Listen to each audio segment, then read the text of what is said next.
Does Gulf War illness exist? Hundreds of thousands of American veterans claim that being in the 1991 Gulf War made them sick. That's what happens with the lungs. Had joint pains and weakness. Many Gulf War vets believe the government knows the cause and has conspired to cover it up. The military and other skeptics disagree. They say there's a simple reason why study after study hasn't found the cause. There is no real entity called Gulf War syndrome. 5 Gulf War vets are putting their own blood on the line for our groundbreaking test. Will the results from this advanced DNA research lab support the Pentagon's claim that Gulf veterans are no sicker than the general population? Or will the findings reveal an undiscovered link and show that their various illnesses are in fact related? Truth is eventually going to be victorious. The Gulf War illness controversy and our shocking test results next on Conspiracy Test.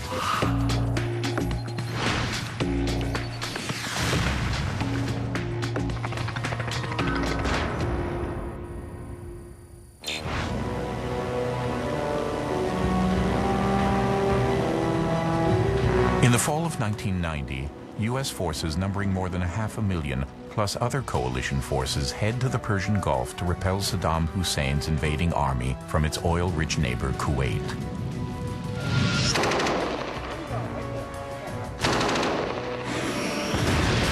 Amazingly, the ground war in February 1991 lasts only 100 hours.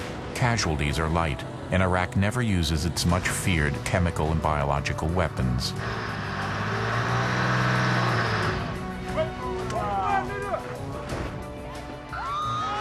American soldiers return home victorious, but not long after, many of these same vets are complaining of sickness. They claim they are casualties of the Gulf War. I've been in and out of the hospital every year, and many times a year, ever since I came back. For some of these vets, living a normal life is impossible. Private doctor, he run tests on me, an EEG, and I had 4 or 5 seizures during the test. There are dozens of symptoms and no clear-cut patterns. Some vets can't sleep. Others sleep 16 hours a day. But many share one firm belief that the government knows why they are sick and won't admit it. The more questions we asked, the more we were told to mind our own business. When investigators after the war asked the same questions, Pentagon medical records mysteriously disappeared. There were all sorts of official documents that were not maintained. The logs are of special concern because those logs were all classified secret, and yet they vanished. The samples that I sent to the radiochemical laboratory in Aberdeen, Maryland, did not get analyzed. On the other side, military doctors say they have spent millions of dollars searching for evidence of anything that could be called a disease. Medically, a syndrome is a set of symptoms that are the same in all the people. It progresses over time the same, and it has the same result. But we weren't seeing that in our Gulf War veterans. Their actual disease experience is no different from the general population. But how do the skeptics explain the large number of veteran claims? USA Today was telling troops throughout the country, if you went to the Gulf, you ought to be sick. Is Gulf War illness a legitimate health concern, or is it a media-induced panic? Our conspiracy test will try to settle the debate. Using a new procedure, we'll look for chromosome damage in the cells of 5 veteran volunteers. Could damage to the building blocks of their cells explain the wide variety of symptoms?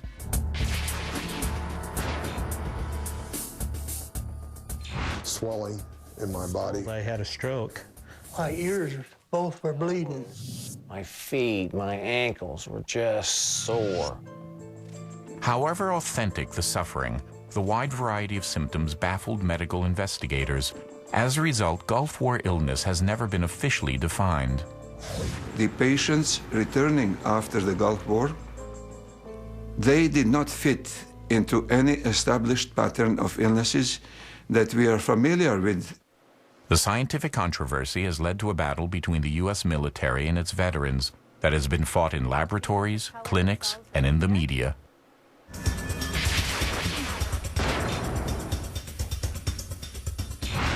Gulf War illness became a political as well as a scientific issue. Gulf veterans were a political and vocal constituency who felt the government was legally and morally obligated to take care of them. They're not living up to their end of the bargain. We lived up to ours and we defended our country. We come back and after the hoopla and the band and the parades, it's like, well, buddy, you're on your own. Since there was no clear link between their medical problems and their military service, Gulf vets were often denied disability compensation. Richard Teal has memory problems, lesions on the brain, and at 39 he had a stroke. No one knows why. He thinks he was exposed to something in the Persian Gulf that made him sick. Instead of supporting the troops and saying, you know, giving the benefit of the doubt, they're saying there's absolutely nothing there. There's nothing to these claims. Anyone who is there is out of their mind.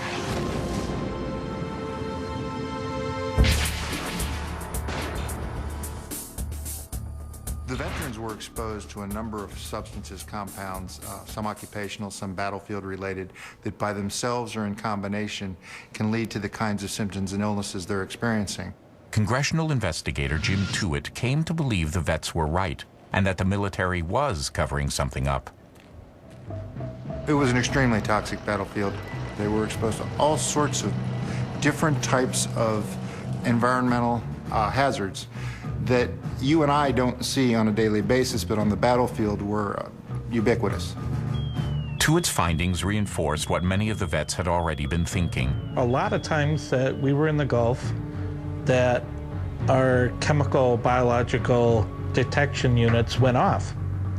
And they would tell us, oh, it's a false reading, there's something wrong with it, or something going on. But those toxic exposure alarms sounded so often that military commanders decided to ignore them. They felt at the time that these lower levels were not sufficient to harm the troops. At the same time, the military was using vast quantities of insecticides, and soldiers were being inoculated with an anthrax vaccine that was not in common use. The alarms, the vaccines and medicines, the smoke from burning oil wells, jet and rocket fuels, the leaking of Iraqi chemical weapons after coalition airstrikes have all led to what's called the toxic soup theory. The tendency was to believe that chemical weapons will either kill you or they won't. And no one was prepared at the time for the consequences of low-level exposure to chemical agents.